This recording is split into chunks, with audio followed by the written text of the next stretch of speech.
Olá, sejam todos muito bem-vindos a mais uma videoaula do nosso grupo de estudos das obras de Sigmund Freud pela Escola Formação do Psicanalista. E hoje ainda sobre a Psicopatologia da Cotidiana 1901, volume 6. Convido os meus caros alunos a abrir na página 71, capítulo 5, onde lapsos da fala, material linguístico comum que usamos ao falar em nossa língua materna, parece estar protegido contra o esquecimento, mas sucumbe com frequência bem maior em uma outra perturbação conhecida como lapso da fala. Os lapsos de linguagem que observamos nas pessoas normais dão a impressão de serem no estágio preliminar das chamadas parafasias que surgem em condições patológicas. Esse é um assunto em que me encontro na situação excepcional de poder reconhecer o valor de uma obra anterior. Em 1895, Menninger e Mayer publicaram um estudo sobre lapsos da fala da escrita, mas com pontos de vista muito distantes dos meus. Um dos autores porta-voz do texto é filólogo, e foram seus interesses linguísticos que o levaram a tentar descobrir as normas que regem os lápis da fala.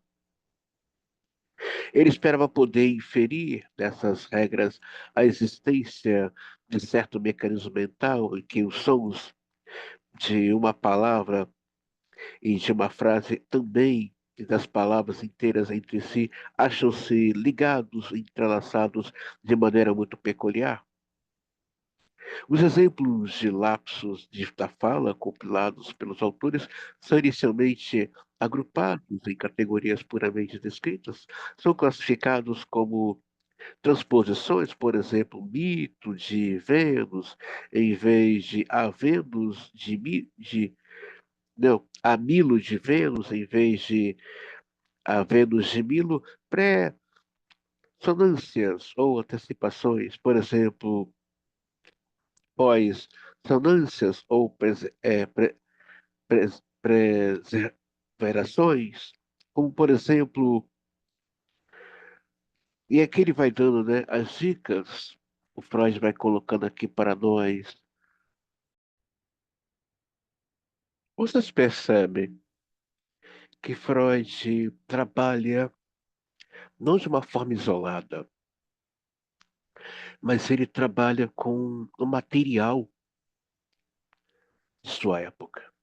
Na interpretação dos sonhos, ele deixa claro que ele vai pesquisar literaturas da religião, filosofia, teologia, medicina, psicologia e outras áreas místicas que vai discutir, acredito eu, que até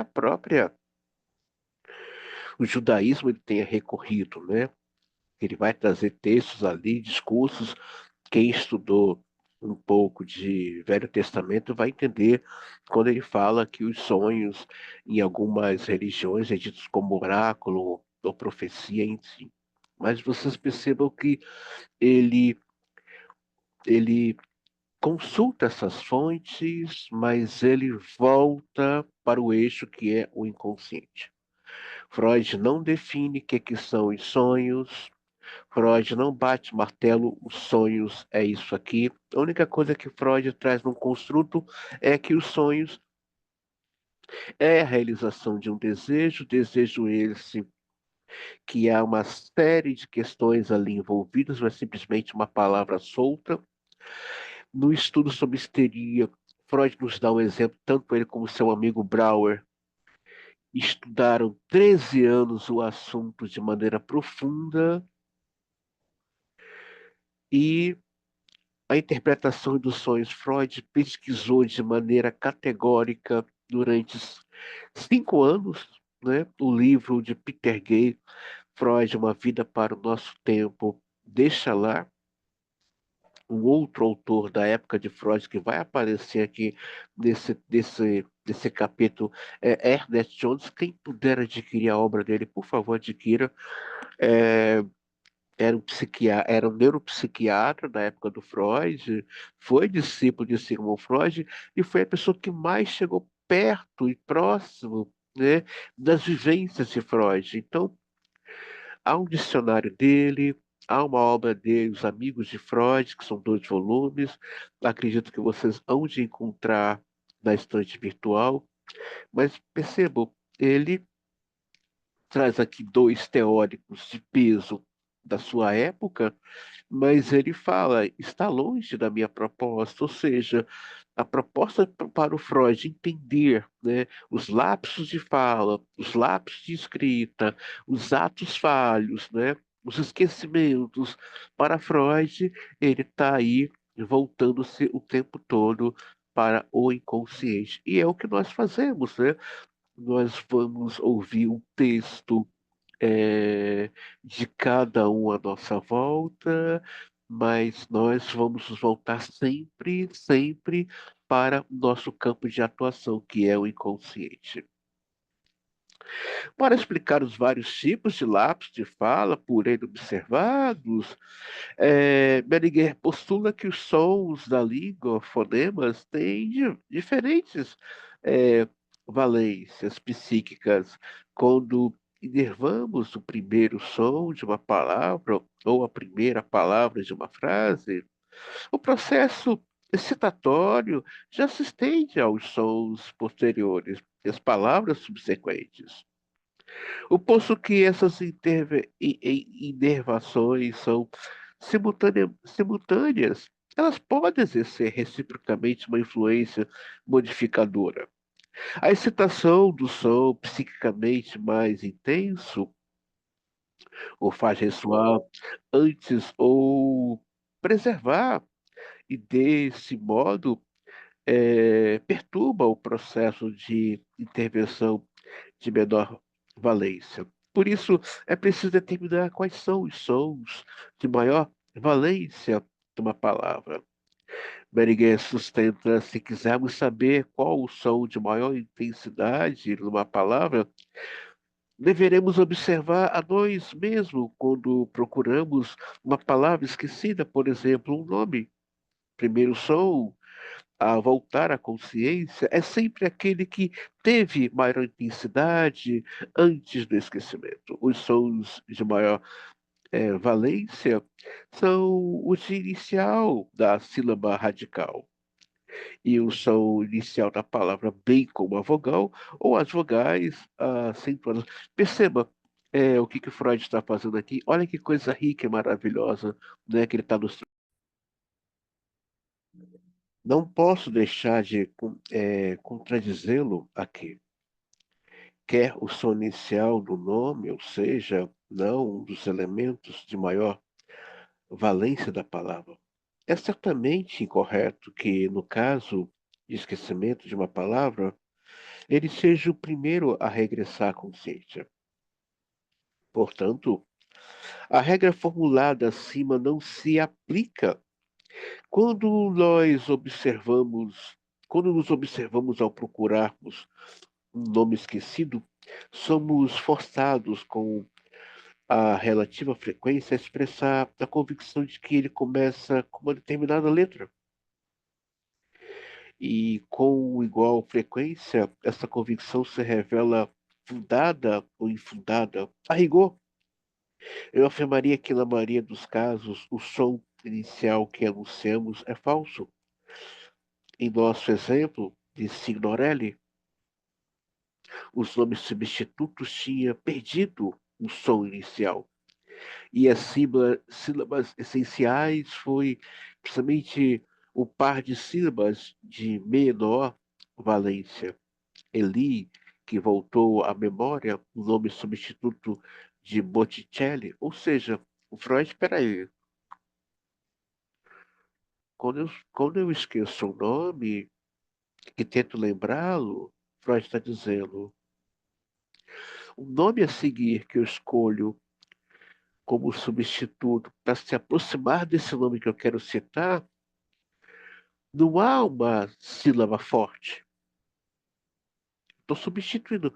Eu estou procurando uma palavra que se aproxime daquele nome pelo qual eu estou querendo dizer, mas eu esqueci. Então vocês percebam que Freud está fazendo o caminho inverso. Ele vai ouvir os seus contemporâneos, ele vai fazer uma análise linguística. Perceba, Freud não está excluindo, né, a pesquisa deles, muito pelo contrário, Freud está compreendendo, mas ele, peraí, não, não é bem assim que acontece quando eu estou recalcando o nome, né? Freud está indo pelo, desculpa, Freud está indo pela via dessa questão de recalcar, né? Então, não é tão simples assim, vocês estão vendo aqui, que estudar Freud não é uma coisa tão simples assim.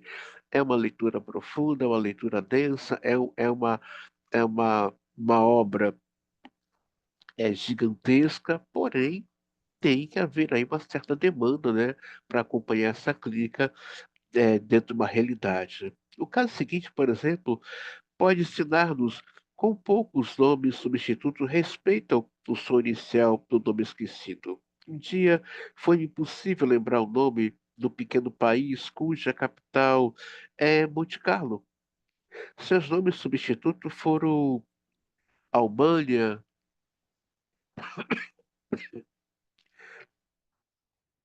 Montevidéu, Icolico.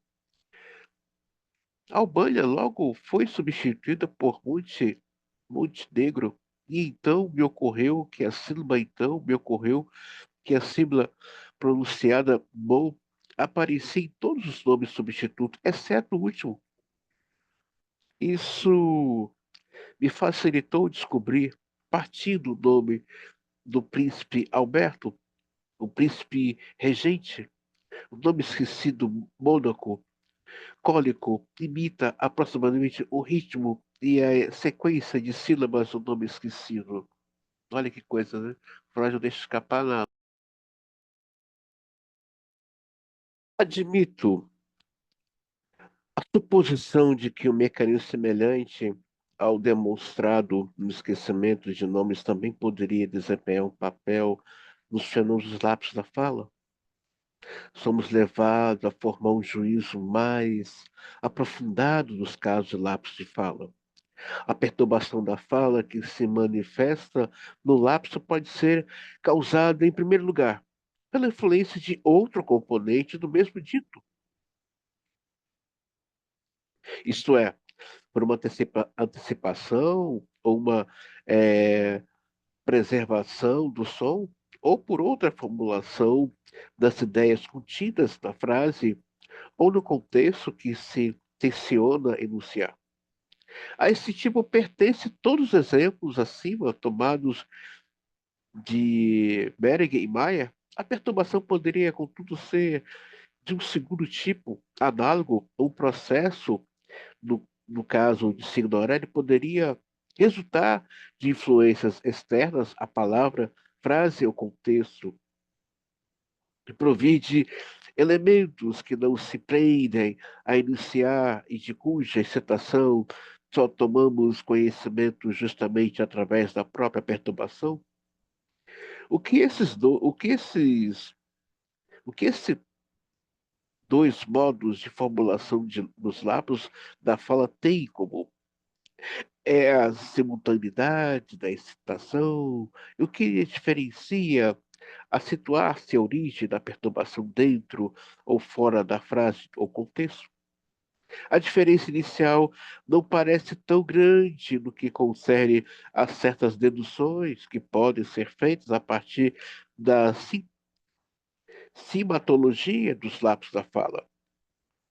É evidente, contudo, que apenas no primeiro caso existe qualquer perspectiva de se extraírem dos fenômenos dos lapsos da fala conclusões sobre o mecanismo que vincule os sons e a palavra entre si, de modo que eles influam mutuamente em sua articulação. Isto é, conclusões como as que o filósofo esperava obter do estudo dos lapsos da fala.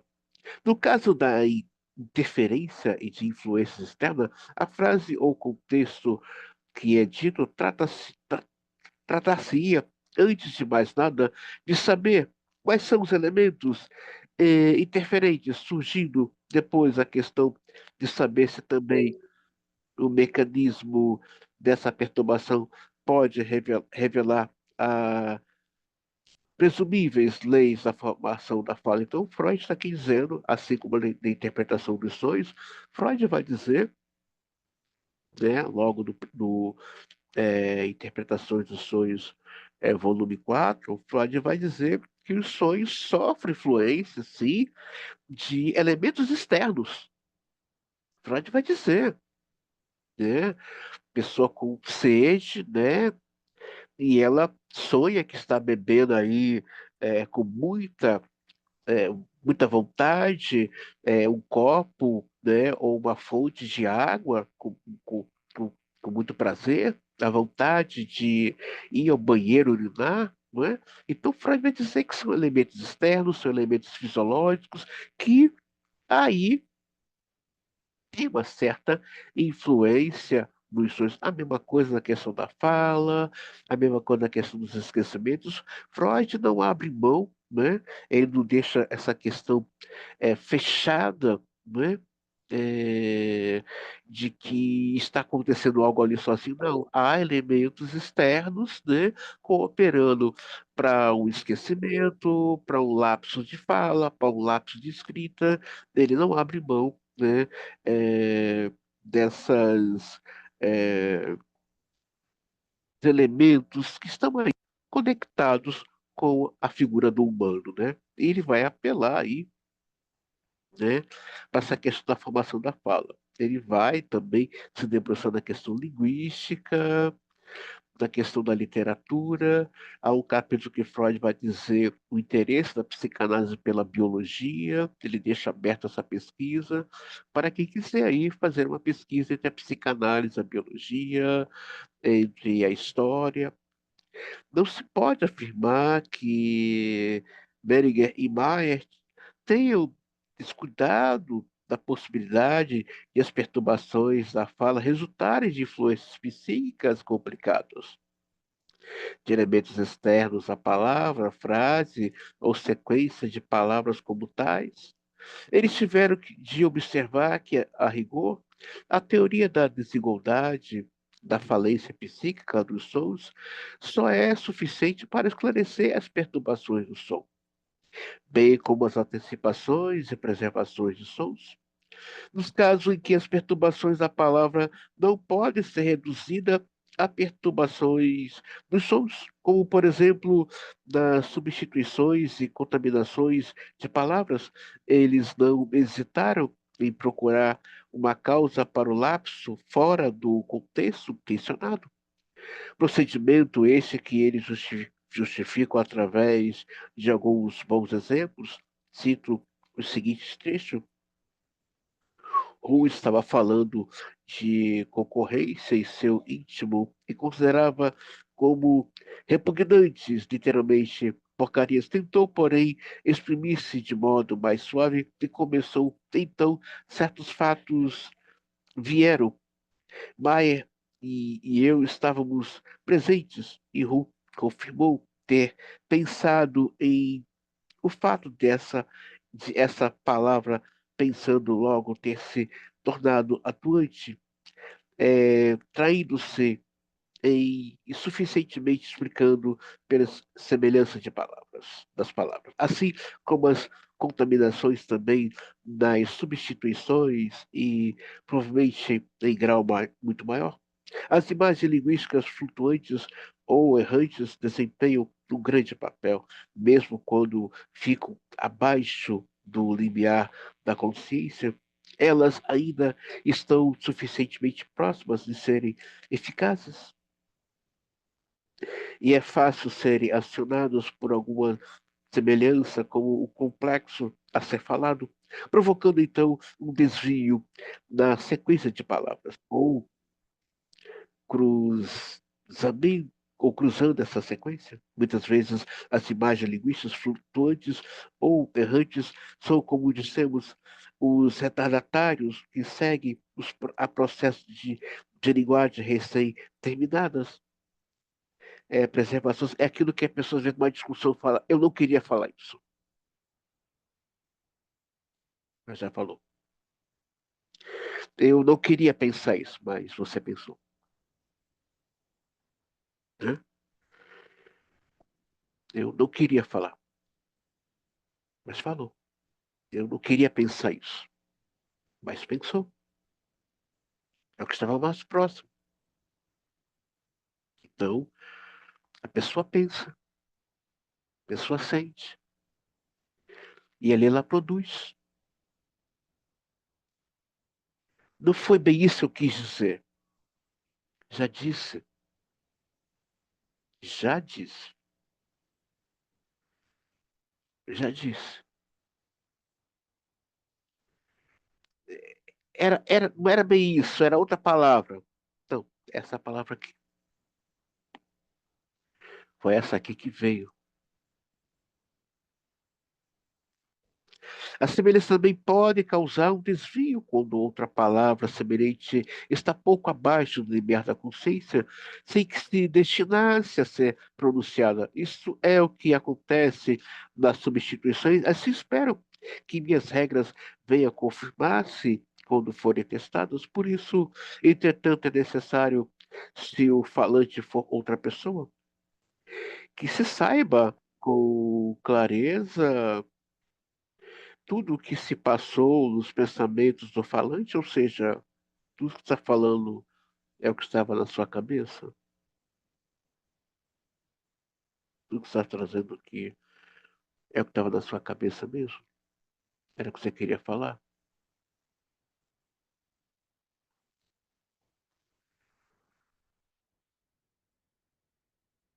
Eis um caso instrutivo.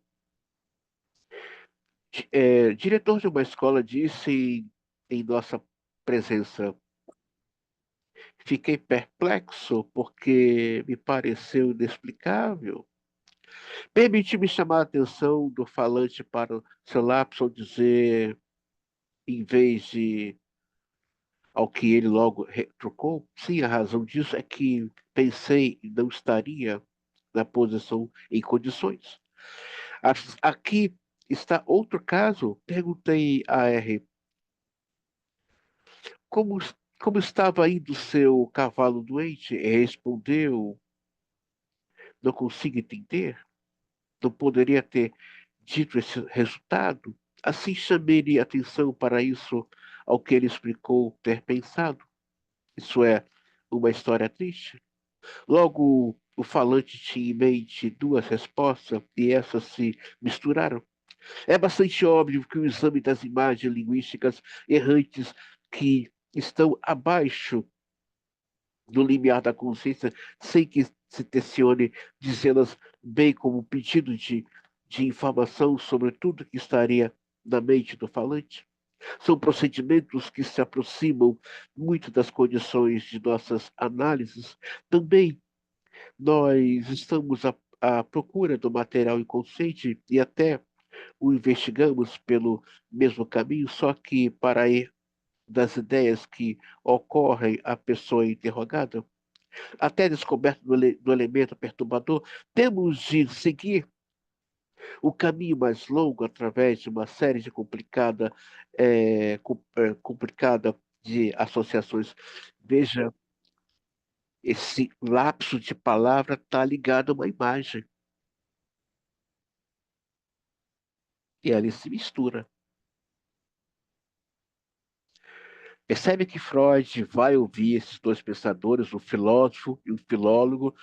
Freud vai se debruçar sobre a obra deles, ou seja, eram pessoas de referência nessa época no campo da fala e da linguística.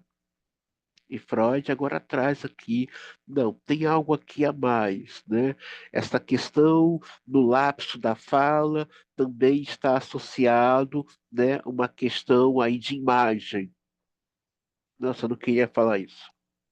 Falou. Eu não queria pensar isso. Pensou? Não só pensou, como expressou esse pensamento em palavras.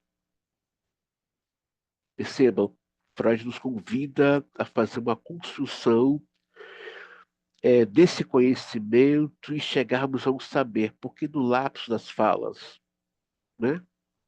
Interessantíssimo.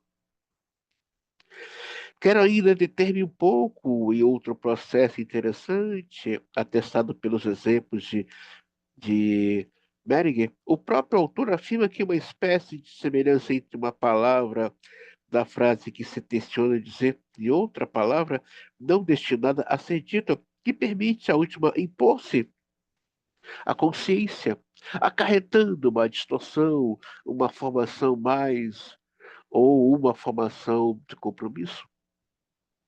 Ora, a interpretação dos sonhos de 1900, demonstrei o papel desempenhado pelo trabalho de contestação da formação do chamado conteúdo manifesto do sonho. A partir dos pensamentos oníricos latentes, qualquer tipo de semelhança entre os dois elementos do material inconsciente, uma semelhança entre as próprias coisas ou entre as representações de palavra, serve de oportunidade para a criação de um terceiro elemento, que é uma representação mista ou de compromisso. No conteúdo do sonho, esse terceiro elemento representa ambos os componentes. E é porque se originar um terceiro elemento representa ambos os seus componentes. E é por se originar dessa maneira que elas tantas vezes apresentam diversas características contraditórias, a formação de substituições e a contaminações ocorrentes nos da fala. É por conseguinte o começo do trabalho de condensação que encontramos em dirigente atividade da construção do sonho. Assim como no sonho há uma construção de um trabalho de condensação, assim também é nos lapsos de fala. Isso aqui já estava aí. Esse não queria dizer, não queria pensar, já estava aí. Já estava aí. Simplesmente veio à tona. É isso que Freud está falando. Não é diferente dos sonhos, porque os sonhos também são textos. Sonho também é linguagem, sonho também é discurso. Não há diferença entre os sonhos e a questão da fala. Não há diferença.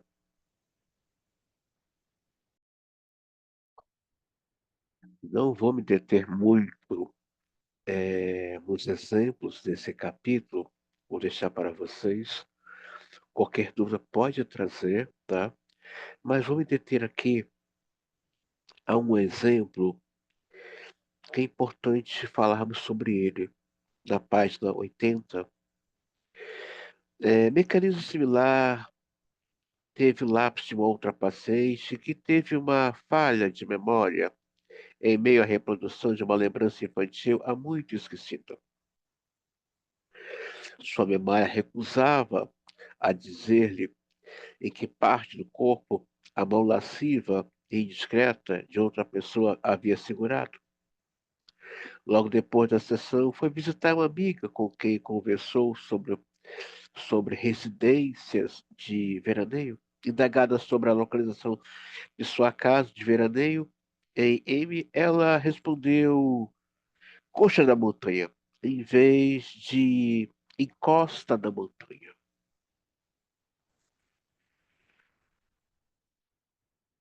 Por quê?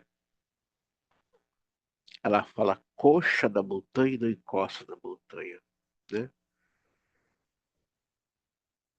Nós sabemos que tudo que diz respeito à natureza fala do feminino.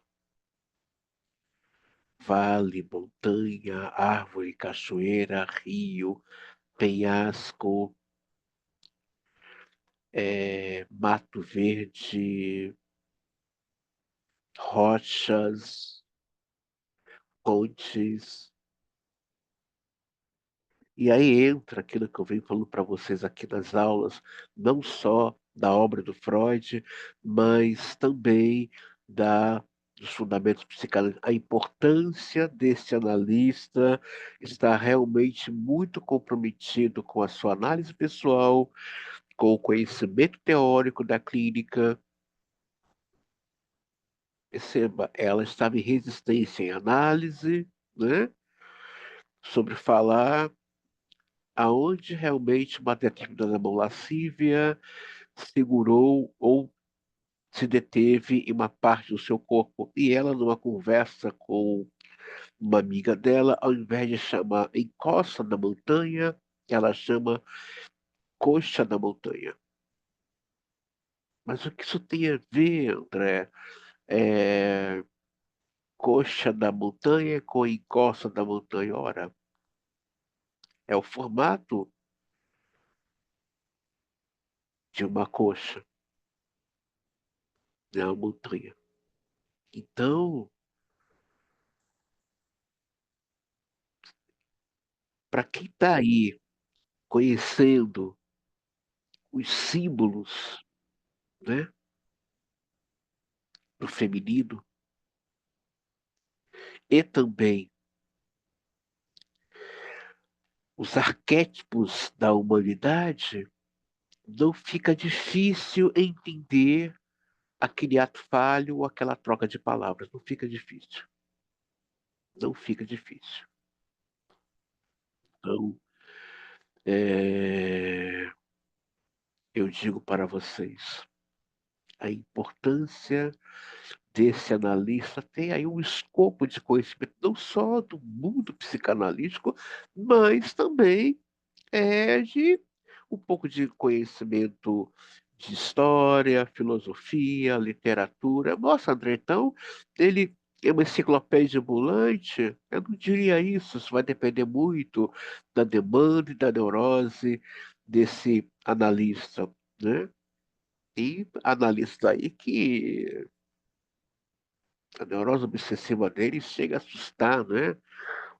Não só de arcabouço ou de escopo de conhecimento psicanalítico, mas também de questões culturais, de questões é, diversas da ciência. Tem aí um escopo, um arcabouço assustador, mas que facilita no seu percurso analítico.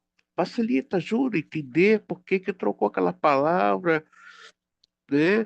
Por que que ela fala ao invés de falar de encosta da montanha, ela fala coxa da montanha, né?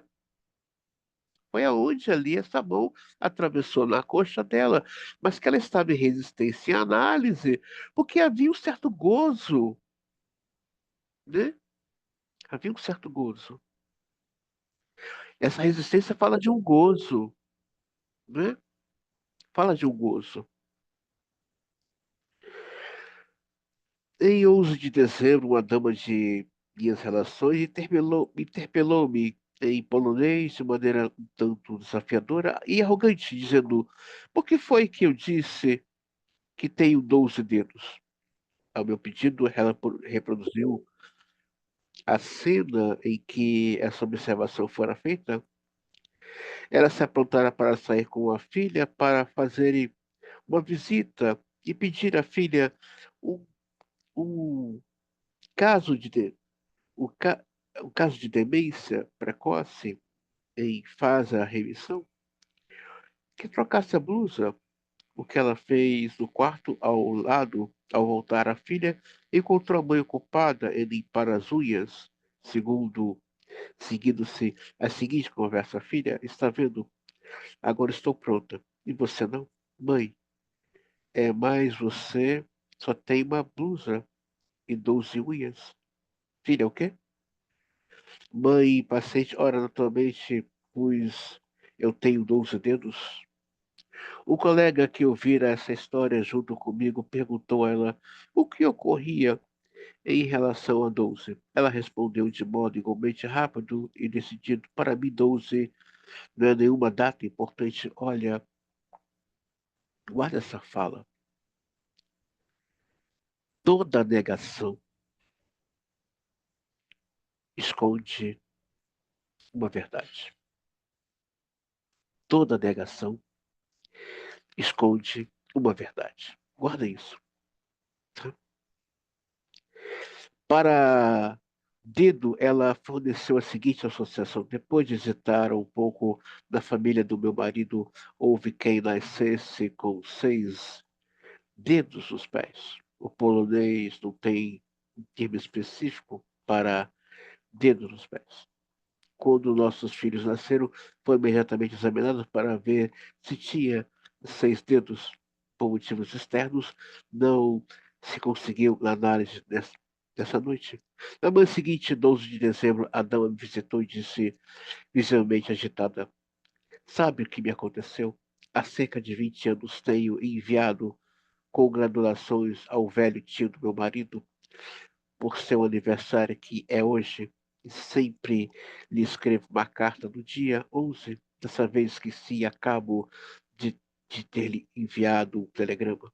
Lembrei-me e recordei a essa dama quão decididamente ela havia descartado a noite anterior a pergunta ao meu colega a respeito do número 12, que de certo era muito apropriada para lembrá-la desse aniversário, com a observação de que o 12 não era para ela de uma data importante. Olha, tanto que não era importante que ela, nas vésperas do aniversário, ela tem um apagão, ela não lembra do aniversário desse tio do marido dela. Ela não tem. Não é tão importante, então por que vou lembrar, né? Ela então admitiu que esse tio de seu marido era um homem rico, de quem, na verdade, ela sempre esperava herdar alguma coisa, muito especialmente na situação de aperto financeiro, porque estava passando agora. Fora ele, por exemplo, ou melhor, a morte dele, que lhe ocorrera de imediato, alguns dias antes, quando uma conhecida lhe profetizara pelas cartas que ela receberia uma grande soma de dinheiro, passou-lhe de imediato pela cabeça que o tio era o único de quem ela e os seus filhos poderiam receber dinheiro. E essa mesma cena também a fez recordar instantaneamente que a mulher desse tio certa vez prometera lembrar-se dos filhos dela em seu testamento. Desse interim, porém, a tia morrera, sem deixar testamento, teria ela deixado essa incumbência ao marido? É evidente que o desejo de morte contra o tio deve ter surgido enorme, com enorme intensidade, pois ela dissera à amiga em que fez a profecia: Você induz as pessoas a matar outras? Nós, 4 ou 5 dias decorrido, nos 4 ou 5 dias decorrido entre a profecia e o aniversário do tio, ela consultou seguidamente o obituário dos jornais da cidade em que ela morava à procura de notícias de sua morte. Não surpreendente, portanto, tendo em vista a intensidade do desejo de que ele morresse, de fato, a data de aniversário que ele estava prestes a celebrar fosse intensamente suprimido, a ponto de não só de fazer esquecer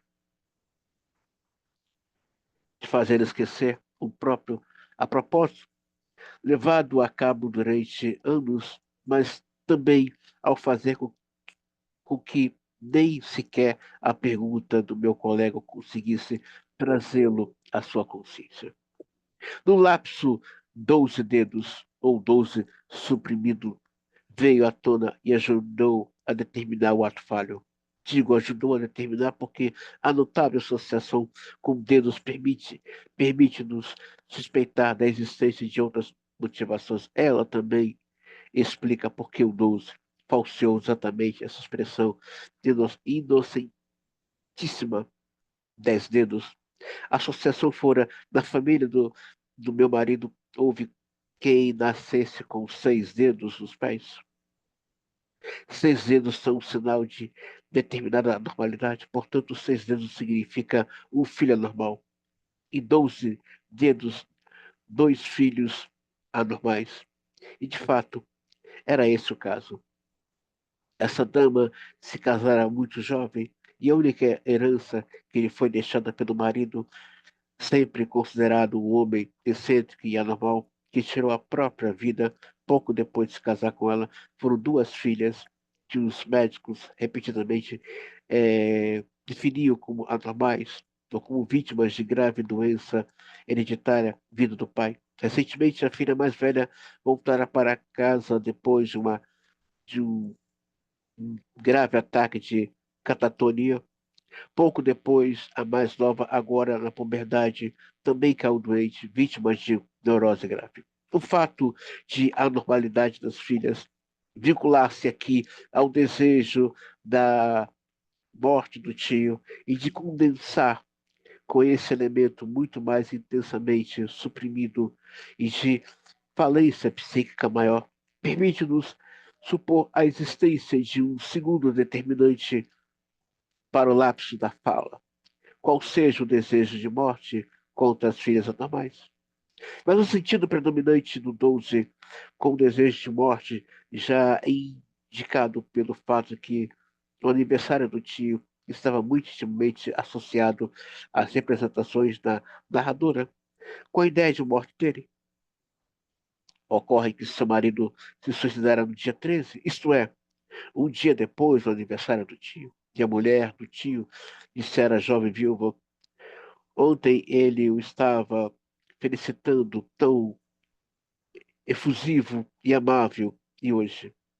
Cabe acrescentar que, além disso, essa dama tinha motivos bastante reais para desejar a morte de suas filhas, pois estas não lhe davam nenhuma alegria, apenas tristeza e graves restrições à sua independência, e por causa delas ela havia renunciado toda e qualquer felicidade amorosa. Também essa ocasião ela fizera um esforço extraordinário para evitar a filha com quem ia fazer a visita a qualquer motivo de aborrecimento. E bem, podemos imaginar quanta paciência e abnegação são exigidas por um caso de demência precoce. E quantos impulsos de raiva têm de ser suprimidos nesse processo. Consequentemente, o sentido do ato falho seria que morra o tio, que morra essas filhas anormais, toda essa família normal, por assim dizer, e que eu fique com o dinheiro deles. Esse ato falho, ao meu ver, tem vários traços de uma estrutura comum. A presença de dois determinantes condensados num único elemento. A presença de dois determinantes refletiu-se numa duplicação do lapso da fala, 12 unhas, 12 dedos. É notável que um dos sentidos do 12, ou seja, os 12 dedos que expressam a normalidade das filhas, represente uma forma de figuração indireta. A anormalidade psíquica foi aqui representada pela anormalidade física, e a parte superior do corpo pelo inferior. Ou seja, esse número 12 atormentava essa mulher.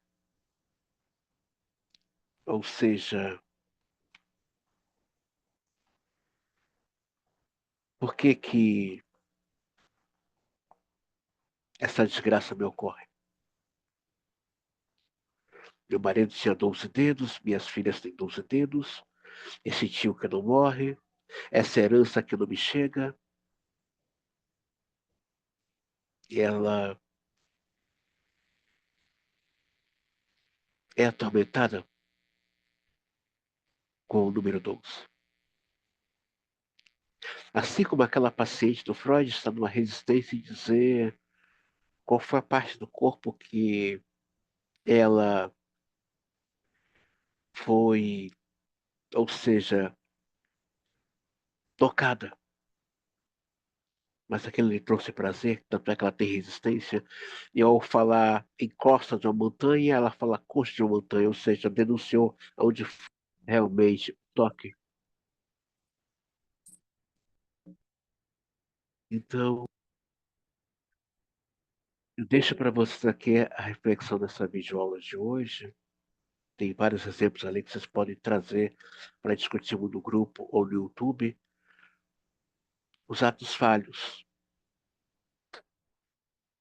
seja por esquecimento, palavras ou escrita, ou de um movimento,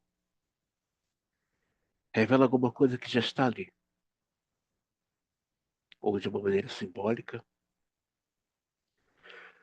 ou de algo que o sujeito já guarda, sempre com um sentimento. Guarda isso. O ato falho fala de um sentimento e que o sujeito recalcou, mas que em algum momento ele vai se apresentar, esteja no lapso de palavra, esquecimento ou de uma escrita, ou até mesmo errando de um endereço. O ato falho revela um sentimento recalcado.